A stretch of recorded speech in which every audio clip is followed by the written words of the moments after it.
In response to the suspension of waste charging scheme, the environment chief says it doesn't mean abolishing the plan.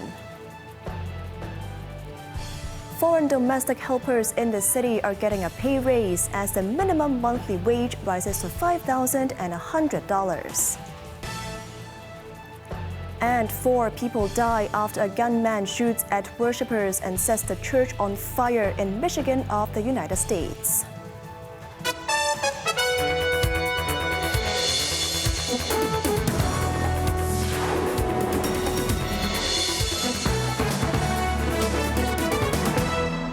Good evening, you're watching Cable News. I'm Cheryl Yun. Environment Chief Tse Chin-wen further explained the decision to suspend the municipal solid waste charging scheme, emphasizing that it does not mean the policy is abolished, while the government will pursue alternative approaches. Jeremy Zhu reports. 點解我哋係喺呢個時候我哋決定繼續暫緩呢？咁樣。 Speaking at the Legislative Council, Tse cited public opinion polls indicating that most residents consider the present an inappropriate time to introduce the charge and are more receptive to supportive waste reduction and recycling measures instead.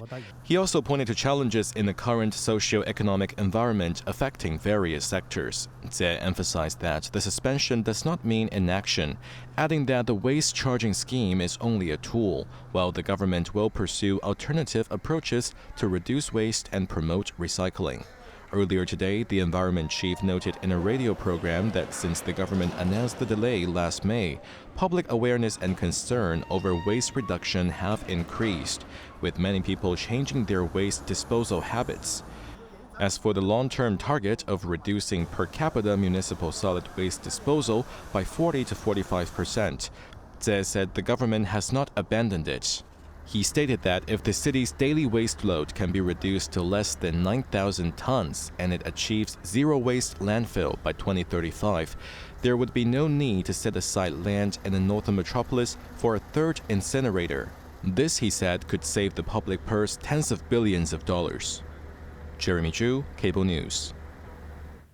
As Hong Kong's waste charging policy stalls indefinitely, the government now claims voluntary recycling schemes are more effective than mandatory measures in reducing waste and boosting recycling. Hong Kong has yet to join the growing list of global cities implementing waste charging policies, with the government shelving its proposed scheme indefinitely. Officials argue that Hong Kongers are already recycling more and reducing waste without mandatory charges. Data from the Environmental Protection Department shows daily waste disposal logged a 7.5% decrease in 3 years since 2021, while the recycling rate rose from 28% in 2020 to 34% last year. 我哋喺做減廢回收嘅時候咧，既要係兼顧到民情。 Kenneth Chang, Deputy Director of Environmental Protection, emphasized the need for timely policies that align with public sentiment, pledging to continue working with stakeholders to find practical solutions. Chang also expressed optimism about the city's recycling goals. With our recycling rate steadily improving, Hong Kong is on track to meet its 2035 zero landfill target, supported by 2 waste-to-energy incinerators soon to be in operation, he said. On the proposed mandatory recycling for private housing estates, which remains unrealized, Cheng argued that voluntary incentives work better. He said the Waste Reduction and Recycling Charter, a voluntary program promoting glass, carton and food waste recycling, has gained support from over 900 estates. The government also plans to enhance its Green at Community recycling network by digitizing price redemption, adding more incentives, and extending operating hours at self-service recycling spots to boost participation. Hong Kong families looking to hire foreign domestic helpers will soon need to budget a bit more, with the minimum wage for new contracts jumping to $5,100 per month starting tomorrow. Quinton Young has more. The adjustment announced by the government applies to all contracts signed on or after September 30th, marking a $110 increase, or about 2.2% from the previous $4,990. This pay bump aims to better support the livelihoods of helpers, who play a vital role in supporting busy households across the city. Meanwhile, the minimum food allowance holds steady at $1,236 per month for those employers who opt not to provide meals. A government spokesperson explained that the change strikes a careful balance between what employers can afford amid rising living costs and ensuring helpers' basic needs are met. The minimum allowable wage for foreign domestic helpers undergoes annual review, though increases are not guaranteed each year. Quentin Yang, Cable News. Starting tomorrow, Hong Kongers will be spared the trouble of scanning their identification documents when returning to the city at the airport, as the system has been fully upgraded to use facial recognition. All Hong Kong residents aged 11 or above holding one of these travel documents are eligible for the upgraded border checkpoint facility. Residents will go through 2 rounds of facial recognition scanning. You just face the camera and the system will automatically identify you. The whole process takes around 7 seconds, 13% faster than the traditional e-channel. There is no need to register or show identification documents upon passing, but residents should still bring them with you. The Immigration Department estimates 8 million crossings annually. Hong Kongers and tourists alike can look forward to enjoy a slew of offerings, including discounted meals and movies, free museum access and free rides on public transportation as part of celebrations for National Day. Quinton Yang tells us more. The city's catering industry announced today a list of celebratory offers to mark the 76th anniversary of the founding of the People's Republic of China. Shops that have agreed to take part include fast food chains Maxim's MX, Café de Caro, and Typhoon. Many will offer 30% discount on dining meals, with some extending the promotion until October 2nd. This year's campaign also incorporates a push for the silver economy, with some restaurants providing specialized soft meals for seniors at a discount, helping those with swallowing difficulties enjoying dining out with family. Beyond dining, a wide array of attractions are opening their doors for free or at a discount. Nature lovers can visit the Hong Kong Wetland Park for free, while the Hong Kong Science Museum and Space Museum will exempt fees for their permanent exhibitions.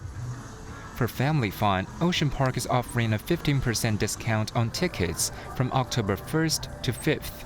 Additionally, all commercial cinemas will have half-price tickets. And the public stands at the Sha Tin Racecourse will be free on National Day. Getting around the city will also be more affordable. Iconic transport services, including all passenger trams and the Star Ferry between Tsim Sha Tsui and Central, will be free. Children can also ride for free on most major bus companies' daytime routes, while MTR is giving away 76,000 single journey tickets via a lucky draw on its mobile app on October 1st. Quentin Yang, Cable News. In view of special marine transport measures to accommodate 2 visiting Chinese naval vessels to mark the National Day, some ferry services in the city will be disrupted tomorrow. Residents are reminded to allow ample time for their journeys. For routes between Central and Cheung Chau, Mui Wo, Ping Chau, Sok Kwu Wan, Ma Wan and Discovery Bay, as well as the special service from Ping Chau to Hei Ling Chau, 14 sailings between 8:20 a.m. and 9:45 a.m. will be either delayed or depart earlier than scheduled. 9 sailings will be cancelled. During this period, operators will enhance bus services for Mui Wo and Discovery Bay. Additionally, 9 ferry routes within Victoria Harbour may also see temporary service adjustments, with disruptions expected to last up to approximately 30 minutes. Get ready for a great national migration as Mainland is poised for a record-shattering travel surge during the upcoming 8-day National Day and Mid-Autumn Festival holiday, with passenger flow expected to peak at over 340 million trips on Wednesday, the first day of the long break. Quinton Yang has more. The Mainland is bracing for the travel rush, fueled by the rare convergence of National Day on October 1st and the Mid-Autumn Festival on October 6th. Nationwide, transport authorities forecast a staggering 2.36 billion passenger trips, a 3.2% increase over the same period last year. The traditional tourist magnets of Beijing, Shanghai, and Guangzhou continue to draw crowds, while international travel is also exploding, with a drastic surge anticipated to destinations like Japan, South Korea, and Southeast Asia. To handle the tide, transportation networks are shifting into overdrive. Railways will operate at full throttle, scheduling 13,000 trains daily and introducing overnight high-speed services on busy routes like Beijing to Hong Kong or Shanghai to Hong Kong. Meanwhile, the aviation sector is also bracing for a record 19.2 million air passengers. On the roads, self-driving road trips are also booming, evidenced by car rental companies reporting double-digit growth. To facilitate travel, the government is waiving tolls for small passenger vehicles on national expressways. Authorities are also encouraging rental firms to expand cross-city drop-off services and increase free return areas, accommodating the wanderlust of the nation on the move. Quentin Yang, Cable News. At least 5 people are dead, including the suspected gunman, and 8 others are injured after shooting and fire at a church in the American state of Michigan. A number of people remain unaccounted for. Jeremy Zhu has the story. The shooter is alleged to have opened fire before setting the church on fire. The blaze was intense, with thick smoke billowing from the building. Police said a man drove his car into the front doors of a Mormon church in Grand Blanc Township, approximately 80 kilometers north of Detroit, at around 10 a.m. on Sunday. After exiting the vehicle, he forced his way inside and began firing an assault rifle at the congregation. Hundreds of worshippers were attending a service at the time. The attack resulted in multiple casualties, with many trapped inside the burning building. Officers responded rapidly to the scene and engaged the gunman in a firefight lasting several minutes. The suspect was shot and killed by police in the car park. 3 suspected explosive devices were found at the location. Initial reports suggested the suspect used petrol to start the blaze. The gunman has been identified as 40-year-old Michigan resident Thomas Sanford. Authorities believe he acted alone. He was reported to have served in the Marine Corps and was previously deployed to Iraq. The Federal Bureau of Investigation has taken over the case, classifying it as a targeted act of violence while investigators are applying for a search warrant for the suspect's home. Police have also responded to multiple bomb threats and have conducted searches at several other churches. Jeremy Zhu, Cable News. Typhoon Bualoi ripped through Vietnam, killing at least 12 people, with 17 fishermen remain missing. Typhoon Bualoi slammed into the coastal areas of north-central Vietnamese province of Ha Tinh and made landfall in the early hours today, bringing destructive winds and torrential rains. Across several provinces, houses, schools, and power poles were damaged, with flooding roads and cut-off communities. More than 347,000 households lost power. The Vietnamese government had earlier evacuated tens of thousands of residents and ordered all fishing vessels back to ports. Bualoi has weakened to a storm that moved into Laos. The cumulative number of visitors to the World Expo in Osaka, Japan has topped 22 million, exceeding the break-even point. With 2 weeks remaining before the event closes next month, the number of ticketed visitors surpassed 22 million on Saturday. Ticket sales have crossed the 96.9 billion Japanese yen threshold required to cover the operational costs, avoiding a loss for the organizer. More than 200,000 people a day have been visiting the venue over the past 2 weeks. If the current pace continues, the final visitor figure will be around 25 million, surpassing that for the 2005 World Expo in Aichi Prefecture. The expo opened in April in Osaka, with 158 countries and regions taking part.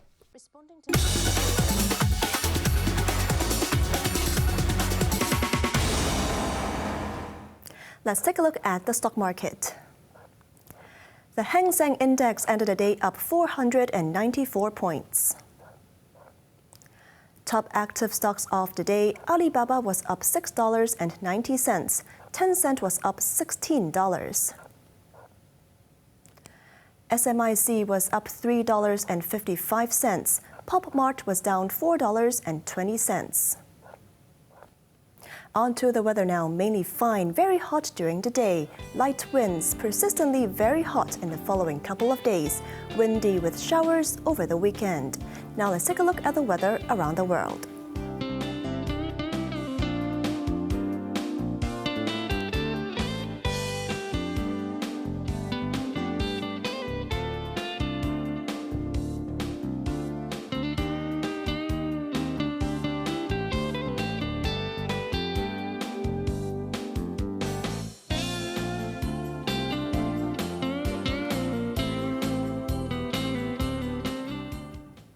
That's our news tonight. I'm Cheryl Yun. Thanks for watching and good night.